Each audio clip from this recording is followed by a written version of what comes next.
Hi everyone, ನಮಸ್ತೆ, welcome back to my channel. ಹೇಗಿದ್ದೀರಾ ಎಲ್ಲರೂ? I hope all are doing really well. ತುಂಬ ದಿನದ ಮೇಲೆ ನಾನು ವಿಡಿಯೋ ಅಪ್ಲೋಡ್ ಮಾಡ್ತಾಯಿದ್ದೀನಿ. ಯಾಕೆ ಅಂತ ನಾನು ಮುಂದೆ ನಿಮ್ಮ ಜೊತೆಗೆ ಶೇರ್ ಮಾಡ್ಕೋತೀನಿ. ಇವಾಗ ಅರೌಂಡ್ ಬೆಳಗ್ಗೆ 6 ಗಂಟೆ ಆಗ್ತಾ ಬಂತು. ಸೊ ನಾನೀಗ ಲಂಚ್ ಬಾಕ್ಸ್ಗೆ ರೆಡಿ ಮಾಡ್ಕೋತಾ ಇದ್ದೀನಿ.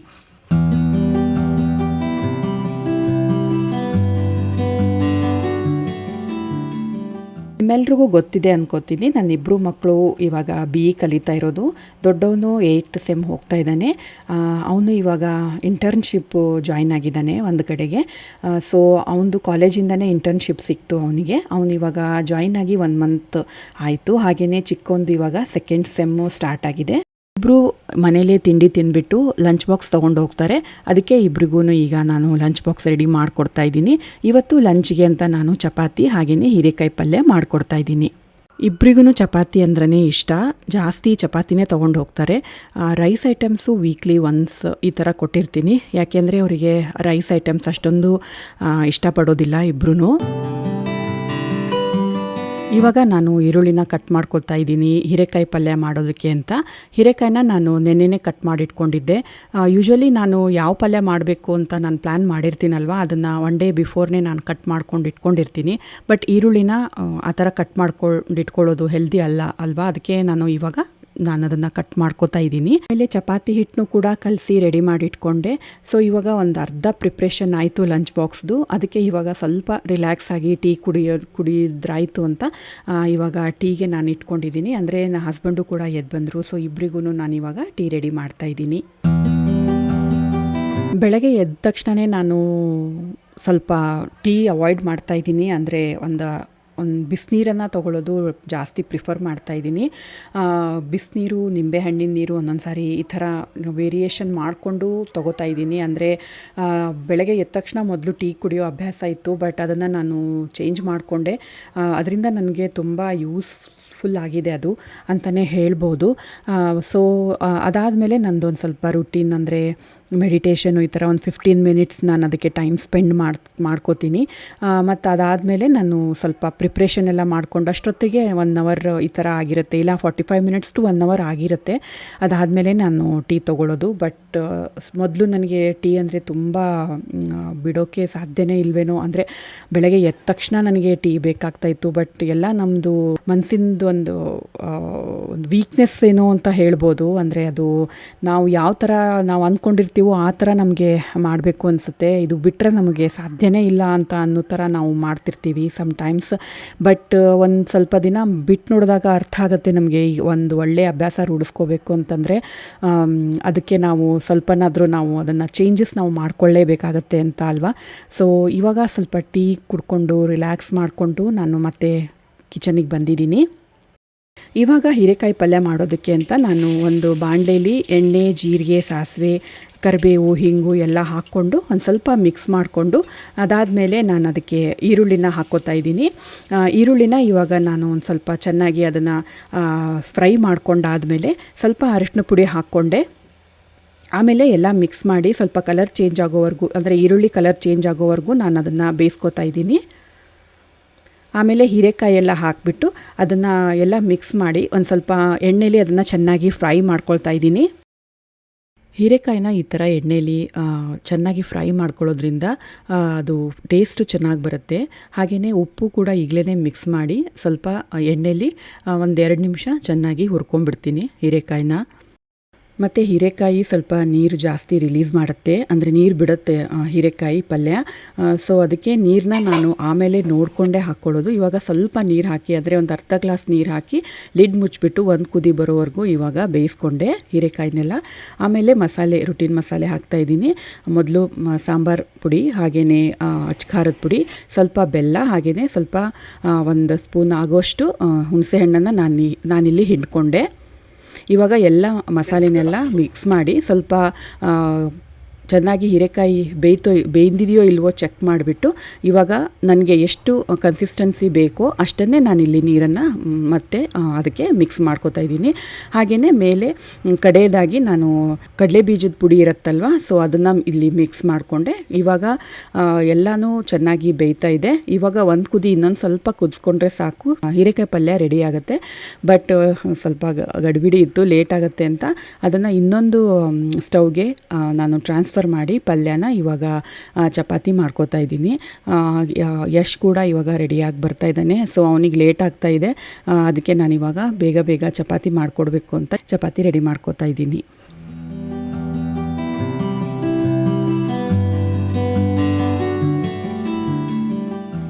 ಮತ್ತು ಇವಾಗ ನಾನು ಬರೀ ಅವನಿಗಷ್ಟೇ ಚಪಾತಿ ಮಾಡಿಕೊಂಡು ಇಟ್ಕೋತೀನಿ. ಅಂದರೆ ಇವಾಗ ಅವನಿಗೆ ಈಶಾನ್ಗೆ ಇಬ್ಬರಿಗೇ ಅಷ್ಟೇ ಬೆಳಗ್ಗೆ ಮಾಡೋದು. ನಾನು ನಮ್ಮ ಹಸ್ಬೆಂಡ್ಗೆ ಇಬ್ಬರಿಗೂ ಕೂಡ ನಾನು ಆಮೇಲೆ ಮಧ್ಯಾಹ್ನ ಅವ್ರದ್ದು ವರ್ಕ್ ಫ್ರಮ್ ಹೋಮೇ ಇರೋದ್ರಿಂದ, ಸೊ ಮನೇಲೇ ಇರ್ತಾರಲ್ವ, ಸ್ವಲ್ಪ ಬಿಸಿ ಬಿಸಿ ಇರಲಿ ಅಂತ ನಾನು ಮಧ್ಯಾಹ್ನನೇ ಒಂದು ಅರೌಂಡು ಒಂದು ಗಂಟೆಗೆಲ್ಲ ನಾವು ಲಂಚ್ ಮಾಡಿಬಿಡ್ತೀವಿ, ಅಂದರೆ ಊಟಕ್ಕೆ ಕೂತ್ಕೋತೀವಿ. ಸೊ ಆ ಟೈಮಲ್ಲಿನೇ ನಾನು ಒಂದು ಅರ್ಧ ಗಂಟೆ ಮುಂಚೆ ಚಪಾತಿ ನಾನು ಬಿಸಿ ಬಿಸಿಯಾಗಿ ನಾನು ಮಾಡ್ಕೋತೀನಿ. ಯಾಕೆಂದರೆ ಹೇಗಿದ್ದರೂ ಮನೇಲಿ ಇರ್ತಾರಲ್ವ, ಅಂದರೆ ವೀಕ್ಲಿ ಅವರು ಒಂದೊಂದು ಸಾರಿ ಒಂದು ವಾರದಲ್ಲಿ ಒಂದು 2-3 ಸಾರಿ ಹೊರಗಡೆ ಹೋಗಿರ್ತಾರೆ. ಆವಾಗೆಲ್ಲ ಬಿಸಿ ಆಗಿರಲ್ಲ, ಅಂದರೆ ಲಂಚ್ ಬಾಕ್ಸೇ ತೊಗೊಂಡು ಹೋಗಿರ್ತಾರೆ, ಇಲ್ಲಾಂದರೆ ಹೊರಗಡೆಯಿಂದ ಊಟ ಮಾಡಿರ್ತಾರೆ. ಸೊ ಅವಾಗಂತೂ ಬಿಸಿ ಮಾಡ್ಕೊಡೋಕ್ಕಾಗಲ್ಲ. ಈಗಲಾದರೂ ಮನೇಲಿದ್ದಾಗಲಾದ್ರೂ ಅಟ್ಲೀಸ್ಟ್ ಬಿಸಿ ಊಟ ಮಾಡಲಿ ಅಂದ್ಕೊಂಡು ನಾನು ಬಿಸಿ ಬಿಸಿ ಚಪಾತಿನೇ ಮಾಡೋದು. ಹಾಗೆಯೇ ನನಗೂ ಬಿಸಿ ಅಂದ್ರೇ ಇಷ್ಟ. ಸೊ ಅದನ್ನು ನಾನು ಇವಾಗ ಇಷ್ಟೆಲ್ಲ ಮಾಡಿಬಿಟ್ಟು ಆಮೇಲೆ ಸ್ವಲ್ಪ ಕ್ಲೀನ್ ಮಾಡಿಕೊಂಡು ಮುಚ್ಚಿ ಎತ್ತಿಟ್ಕೊಂಡಿರ್ತೀನಿ. ಆಮೇಲೆ ಮಧ್ಯಾಹ್ನ 12-12ವರೆಗೆ ಮತ್ತೆ ಬಿಸಿ ಮಾಡ್ಕೊಂಡ್ರಾಯ್ತು ಅಂತ.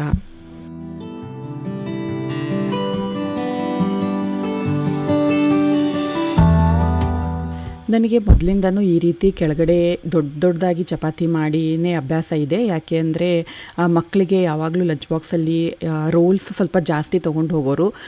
ಆ್ಯಂಡ್ ನಮಗೊಂದು ಥಾಟ್ ಇರುತ್ತಲ್ವ, ಅಂದರೆ ಚಿಕ್ಕದಾಗಿ ಮಾಡಿದ್ರೆ ಮಕ್ಕಳಿಗೆ ಹೊಟ್ಟೆ ತುಂಬತ್ತೋ ಇಲ್ವೋ ಆ ಥರ ನಾನು ಯೋಚನೆ ಮಾಡಿ ಸ್ವಲ್ಪ ಸೈಜಲ್ಲಿ ದೊಡ್ಡದೇ ಮಾಡ್ತಾಯಿದ್ದೆ ಚಪಾತಿನ. ಆ್ಯಂಡ್ ರೋಲ್ ಮಾಡೋದಕ್ಕೂ ಕೂಡ ಅದು ಸ್ವಲ್ಪ ದೊಡ್ಡದಾಗಿದ್ದರೆ ಚೆನ್ನಾಗಿರುತ್ತೆ ರೋಲ್ ಮಾಡೋದಕ್ಕೆ ಅಂತ ನಾನು ಚಪಾತಿ ಸೈಜ್ನ ಯಾವಾಗಲೂ ದೊಡ್ಡದಾಗಿಯೇ ಮಾಡ್ತಾಯಿದ್ದೆ. ಸೊ ಇವಾಗಲೂ ಕೂಡ ಅಷ್ಟೇ ನನಗೆ ಅದೇ ಅಭ್ಯಾಸ ಆಗೋಗಿದೆ. ಚಿಕ್ಕದಾಗಿ ಮಾಡಬೇಕು ಅಂದ್ರೂ ನನಗೆ ಇವಾಗ ಮಾಡೋಕ್ಕಾಗ್ತಾ ಇಲ್ಲ. ಯಾಕೆಂದ್ರೆ ಇವಾಗೆಲ್ಲ ಮಕ್ಕಳು ದೊಡ್ಡವರಾಗಿದ್ದಾರೆ, ಅವರೇ ಹೇಳ್ತಾರೆ ಪ್ಲೀಸ್ ಅಮ್ಮ ಇಷ್ಟೊಂದು ದೊಡ್ಡದೆಲ್ಲ ಚಪಾತಿ ಬೇಡ, ನನಗೆ ಚಿಕ್ಕದಾಗಿ 2 ಚಪಾತಿ ಸಾಕು ಅಂತ. ಬಟ್ ನಾನು ಸ್ವಲ್ಪ ಟ್ರೈ ಮಾಡ್ತಾಯಿದ್ದೀನಿ, ಸ್ವಲ್ಪ ಚಿಕ್ಕದಾಗಿ ಸೈಜಲ್ಲಿ ಚಪಾತಿ ಮಾಡಿಕೊಡೋಣ ಅಂತ. ಸೊ ಇವಾಗ ಚಪಾತಿ ಎಲ್ಲ ರೆಡಿ ಆಯಿತು. ಇನ್ಮೇಲೆ ಅವನಿಗೆ ತಿಂಡಿ ಮಾಡಿಕೊಡ್ಬೇಕು. ತಿಂಡಿಗೆ ಇವತ್ತು ನಾನು ಅವನಿಗೆ ಸ್ಯಾಂಡ್ವಿಚ್ ಮಾಡಿಕೊಡ್ತಾಯಿದ್ದೀನಿ.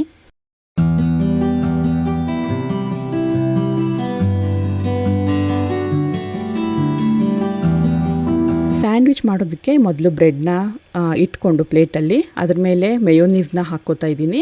ಆಮೇಲೆ ಮೇಯೋನೀಸ್ನ ಚೆನ್ನಾಗಿ ಸ್ಪ್ರೆಡ್ ಮಾಡಿಕೊಂಡು ಒಂದು ಸ್ಪೂನಿಂದ ಇವಾಗ ಚೀಸ್ ಸ್ಲೈಸ್ ಬರುತ್ತಲ್ವ, ಅದನ್ನು ಒಂದೊಂದು ಸಿಂಗಲ್ ಚೀಸ್ ಸ್ಲೈಸ್ನ ಒಂದೊಂದು ಬ್ರೆಡ್ ಮೇಲೆ ಇವಾಗ ಇಟ್ಕೊಂಡೆ. ಅದಾದಮೇಲೆ ಟೊಮೆಟೊನ ರೌಂಡ್ ಶೇಪಲ್ಲಿ ಕಟ್ ಮಾಡಿಕೊಂಡು 2 ಸ್ಯಾಂಡ್ವಿಚ್ಗೂ ಟೊಮೆಟೊನ ಇಟ್ಬಿಟ್ಟು ಅದ್ರ ಮೇಲೆ ಕೆಚಪ್ನ ಹಾಕ್ಕೋತಾ ಇದ್ದೀನಿ. ಆಮೇಲೆ 2 ಬ್ರೆಡ್ನ ತೊಗೊಂಡು ಕ್ಲೋಸ್ ಮಾಡ್ಕೋತಾ ಇದ್ದೀನಿ. ಇದಿಷ್ಟೇ ನಾನು ಬೆಳಗ್ಗೆನೇ ಅವ್ರಿಗೆ ಮಾಡಿಕೊಡೋದು. ಯಾಕೆಂದರೆ ತುಂಬ ಸ್ಟಫಿಂಗ್ ಎಲ್ಲ ನಾನು ಮಾಡಿಕೊಡೋದಿಲ್ಲ. ಈ ಸ್ಯಾಂಡ್ವಿಚ್ ಅಂತಂದರೆ ಅವ್ರಿಗೂ ತುಂಬ ಇಷ್ಟ. ಯಾಕೆಂದರೆ ತುಂಬ ಫಿಲ್ಲಿಂಗ್ ಅಷ್ಟೊಂದು ಜಾಸ್ತಿ ಹೆವಿನೂ ಆಗೋದಿಲ್ಲ. ಬೆಳಗ್ಗೆ ಮಾಡೋದಕ್ಕೂ ಈಸಿಯಾಗಿರುತ್ತೆ ಮತ್ತು ಬೇಗನೂ ಆಗುತ್ತೆ. ನೋಡಿ ಈ ಥರ ಹೀಗೆ ಕಟ್ ಮಾಡಿಬಿಟ್ಟು ಸರ್ವ್ ಮಾಡ್ತೀನಿ.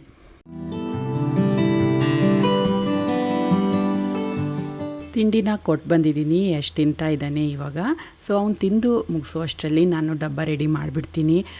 ಈಗ ಲಂಚ್ ಬಾಕ್ಸ್ಗೆ ನಾನು ಮೊದಲು ಕೆಳಗಡೆ ಚಪಾತಿನ ಫೋಲ್ಡ್ ಮಾಡಿ ಈ ಥರ ಕೆಳಗಡೆ ಬಾಕ್ಸಲ್ಲಿ ಹಾಕಿ ಮಧ್ಯ ಪಲ್ಯನೇ ಹಾಕ್ತಾಯಿದ್ದೀನಿ. ಆಮೇಲೆ ಅಮ್ಮ ಬಂದಿದ್ದರು, ಒಂದು 15 ಡೇಸ್ ಅಮ್ಮ ಇದ್ದರು. ಸೊ ಆವಾಗ ಅಂಟಿನುಂಡಿ ಮಾಡಿದರು. ಸೊ ಅದನ್ನೇ ಇವಾಗ ಇನ್ನೊಂದು ಬಾಕ್ಸಲ್ಲಿ ಹಾಕ್ತಾಯಿದ್ದೀನಿ. ಎವ್ರಿ ಡೇ ಒಂದೊಂದು ಬೇರೆ ಒಂದಿನ ಫ್ರೂಟ್ಸು, ಒಂದಿನ ಸ್ವೀಟು, ಒಂದಿನ ಇಲ್ಲಾಂದರೆ ಏನಾದರೂ ಕಟ್ ಮಾಡಿ ವೆಜಿಟೇಬಲ್ಸ ಹಾಕಿರ್ತೀನಿ. ಅವನಿಗೆ ಸ್ವೀಟ್ಸ್ ಅಂದರೆ ತುಂಬ ಇಷ್ಟ. ಸೊ ಡೈಲಿ ಸ್ವೀಟ್ಸ್ ಹಾಕಿದರೆ ಹೆಲ್ದಿ ಅಲ್ಲ ಅಂತ ಎವ್ರಿ ಡೇ ಒಂದೊಂದು ಬೇರೆ ಹಾಕಿರ್ತೀನಿ.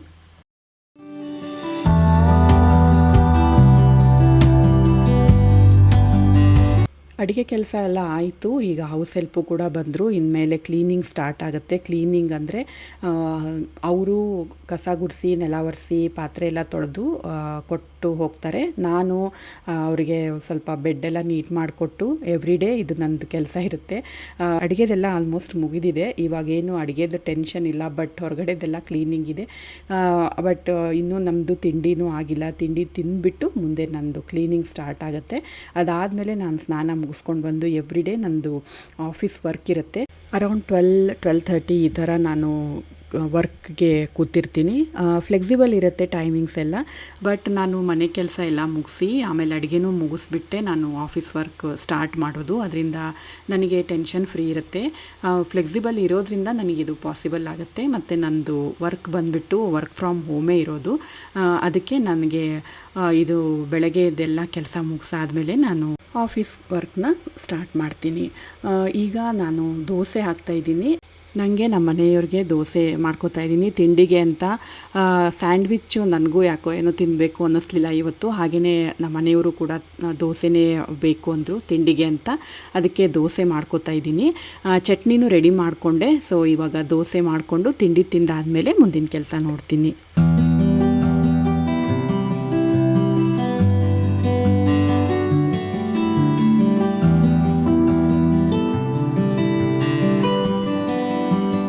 ಮತ್ತು ತಿಂಡಿನ ಅರೌಂಡ್ 9 ಒಳಗಡೆ ಅಂದರೆ 9 ಗಂಟೆ ಒಳಗಡೆ ನಾನು ಮುಗಿಸ್ಕೊಳ್ಳೋದಕ್ಕೆ ಟ್ರೈ ಮಾಡ್ತೀನಿ. ಮುಗಿಸ್ಕೊಂಡು ಬಿಡ್ತೀನಿ ಕೂಡ. ಯಾಕೆಂದರೆ ಬೇಗ ತಿಂದಷ್ಟು ಒಳ್ಳೆಯದು. ತಿಂಡಿನ ಲೇಟ್ ಮಾಡ್ಕೋಬಾರ್ದು. ಮ್ಯಾಕ್ಸಿಮಮ್ ನಂದು 9:30 ಅಷ್ಟೇ, ಜಾಸ್ತಿ ಅದಕ್ಕಿಂತ ಜಾಸ್ತಿ ನಾನು ಲೇಟ್ ಮಾಡ್ಕೊಳ್ಳೋದಿಲ್ಲ. ಅಷ್ಟರೊಳಗಡೆ ಸ್ನಾನ ಎಲ್ಲ ಮುಗಿಸ್ಕೊಂಡ್ರೆ ಸರಿ. ಇಲ್ಲದಿದ್ದರೆ ಮೊದಲು ತಿಂಡಿ ತಿಂದು ಮುಗಿಸ್ಕೊಂಡ್ಬಿಡ್ತೀನಿ. ಅದರಿಂದ ನನಗೆ ಎನರ್ಜೆಟಿಕ್ ಅನಿಸುತ್ತೆ. ಯಾಕೆ ಅಂದರೆ ನಮ್ಮ ಹೆಣ್ಮಕ್ಳದ್ದು ಕೆಲಸ ಮುಗಿಯೋದೇ ಇಲ್ಲ ಅಲ್ವಾ. ಅಡುಗೆ ಮನೆಯದು, ಹೊರಗಡೆದ್ದು ಇದ್ದೇ ಇರುತ್ತೆ ಏನಾದರೂ ಒಂದು. ನಾವು ಈ ಥರ ಕಂಟಿನ್ಯೂಸ್ ಆಗಿ ಕೆಲಸ ಮಾಡಿಬಿಟ್ಟು ನಾವು ಊಟ ತಿಂಡಿ ಕಡೆ ಗಮನನೇ ಕೊಡದೆ ಹೋದರೆ ನಮ್ಮ ಹೆಲ್ತು ನಮಗೆ ಹಾಗೆ ಡಿಟೋರಿಯೇಟ್ ಆಗ್ತಾನೆ ಹೋಗುತ್ತೆ. ಸೊ ಅದಕ್ಕೆ ನಾವು ಜೊತೆಗೇ ನಮ್ಮದು ನಾವು ಕೇರ್ ತಗೊಳ್ಳೋದು ಅಷ್ಟೇ ಇಂಪಾರ್ಟೆಂಟ್ ಅಂತ ಹೇಳೋಕ್ಕೆ ನಾನು ಇಲ್ಲಿ ಇಷ್ಟಪಡ್ತೀನಿ. ಬಟ್ ಮೊದಲು ನಾನು ಕೂಡ ತುಂಬ ಲೇಟ್ ಮಾಡ್ಕೋತಾ ಇದ್ದೆ. ತಿಂಡಿನೇ ನಾನು 11:30 ಈ ಥರ ಎಲ್ಲ ಆಗ್ತಾಯಿತ್ತು. ಪೂಜೆ ಸ್ನಾನ ಎಲ್ಲ ಮುಗಿಸ್ಬಿಟ್ಟೆ ನಾನು ಮಾಡಬೇಕು, ಈ ಥರ ಎಲ್ಲ ನಾನು ತುಂಬ ಅಂದ್ಕೋತಾ ಇದ್ದೆ. ಈಗಲೂ ಕೂಡ ನಾನು ಟ್ರೈ ಮಾಡ್ತೀನಿ ಆದಷ್ಟು ಪೂಜೆ ಮುಗಿಸ್ಕೊಂಡೆ ನಾನು ಸ್ನಾನ ಪೂಜೆ ಎಲ್ಲ ಮುಗಿಸ್ಕೊಂಡು ನಾನು ತಿಂಡಿ ತಿಂದು ಆಮೇಲೆ ಬೇರೆ ಕೆಲಸ ಮಾಡೋಣ ಅಂತ. ಬಟ್ ಅದು ಪಾಸಿಬಲ್ ಆಗ್ತಾಯಿಲ್ಲ. ಅದಕ್ಕೆ ನನ್ನ ಎನರ್ಜಿನೂ ಕಾರಣ. ತುಂಬ ಸ್ಲೋ ಆಗಿದ್ದೀನಿ ಅಂತ ನನಗನ್ಸುತ್ತೆ. ಅದಕ್ಕೆ ಕಾರಣ ಇದೆ. ಅದು ಏನಪ್ಪ ಅದಕ್ಕೆ ಕಾರಣ ಇದೆ, ಅದು ನನ್ನ ಹೆಲ್ತ್ ಅಂತ ಹೇಳ್ಬೋದು. ಎಲ್ಲಿವರೆಗೂ ಒಂದು ವಿಷಯ ನಾನು ಇಲ್ಲಿ ಹೇಳೋಕ್ಕೆ ಇಷ್ಟಪಡ್ತೀನಿ. ಎಲ್ಲಿವರೆಗೂ ನಾವು ಲೇಡೀಸು ನಮಗೆ ಹೆಲ್ತ್ ಇಶ್ಯೂಸ್ ಮೇಜರ್ ಏನಾದರೂ ಆಗೋವರೆಗೂ ನಮಗೂ ಬುದ್ಧಿ ಬರಲ್ಲ ಅಂತ ನನಗನ್ಸುತ್ತೆ. ಅದೇ ಥರ ನನ್ನ ವಿಷಯದಲ್ಲೂ ನನ್ನ ಲೈಫಲ್ಲೂ ಆಯಿತು ಅಂತ ನಾನಿಲ್ಲಿ ಹೇಳೋಕ್ಕೆ ಇಷ್ಟಪಡ್ತೀನಿ.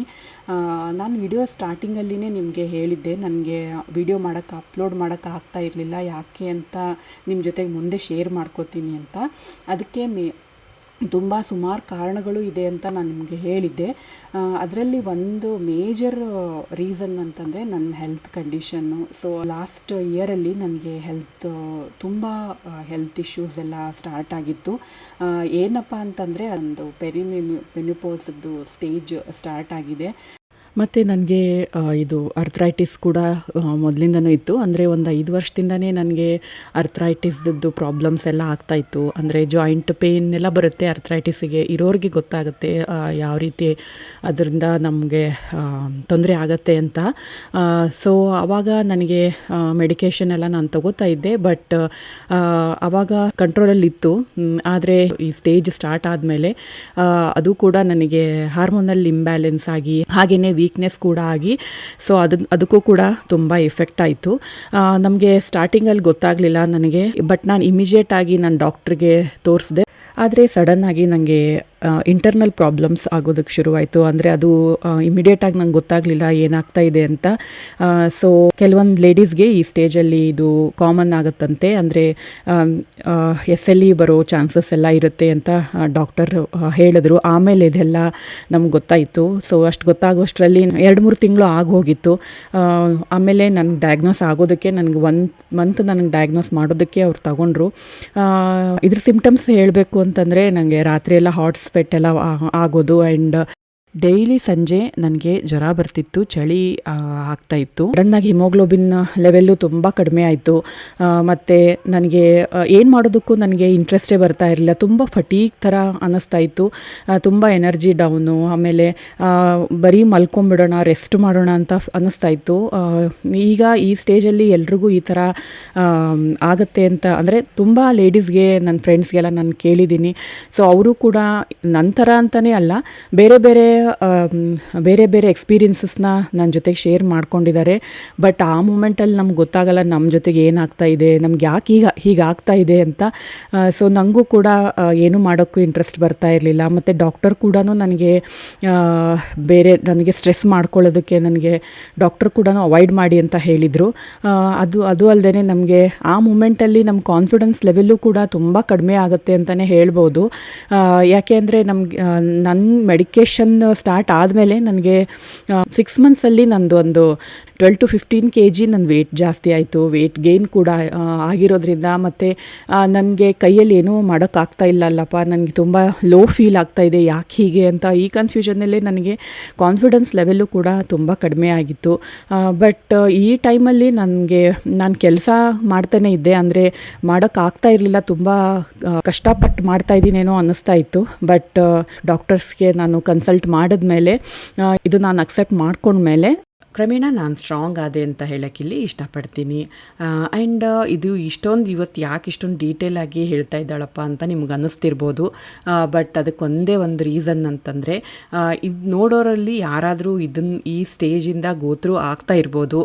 ಯಾರಾದರೂ ಹೆಣ್ಮಕ್ಳು ಈ ಸ್ಟೇಜಿಂದ ಗೋತ್ರು ಆಗ್ತಾ ಇದ್ದರೆ ಅವ್ರಿಗೂ ಕೂಡ ಇದರಿಂದ ಸ್ವಲ್ಪ ಹೆಲ್ಪ್ ಆಗಲಿ, ಯೂಸ್ಫುಲ್ ಆಗಲಿ ಈ ಇನ್ಫಾರ್ಮೇಷನ್. ಆ್ಯಂಡ್ ಅವ್ರಿಗೂ ಧೈರ್ಯ ಬರ್ಬೋದೇನೋ ಅನ್ನೋ ಒಂದು ಸ್ಮಾಲ್ ಹೋಪ್ ಅಷ್ಟೇ. ಅದಕ್ಕೆ ನಿಮ್ಮ ಮುಂದೆ ಇಷ್ಟೊಂದು ಡೀಟೇಲಾಗಿ ಹೇಳಿದೆ ಅಷ್ಟೇ. ಆ್ಯಂಡ್ ಈ ಕಾರಣಕ್ಕೆ ನಾನು ಮೇಯ್ನಾಗಿ ಯೂಟ್ಯೂಬಿಂದ ಬ್ರೇಕ್ ತೊಗೊಂಡಿದ್ದೆ. ಬಟ್ ಇನ್ನು ಮುಂದೆ ನಾನು ರೆಗ್ಯುಲರಾಗಿ ನನ್ನ ಚಾನಲ್ನಲ್ಲಿ ವೀಡಿಯೋಸ್ನ ಅಪ್ಲೋಡ್ ಮಾಡ್ತೀನಿ ಮತ್ತು ರೆಗ್ಯುಲರಾಗಿ ನಿಮಗೆ ಸಿಗ್ತೀನಿ. ಸೊ ಇನ್ನೂವರೆಗೂ ಯಾರ್ಯಾರು ನನ್ನ ಚಾನಲ್ನ ಸಬ್ಸ್ಕ್ರೈಬ್ ಮಾಡ್ಕೊಂಡಿಲ್ವೋ ಅವರು ಪ್ಲೀಸ್ ಚಾನಲ್ನ ಸಬ್ಸ್ಕ್ರೈಬ್ ಮಾಡ್ಕೊಳ್ಳಿ ಅಂತ ಹೇಳೋಕ್ಕಿಲ್ಲಿ ಇಷ್ಟಪಡ್ತೀನಿ.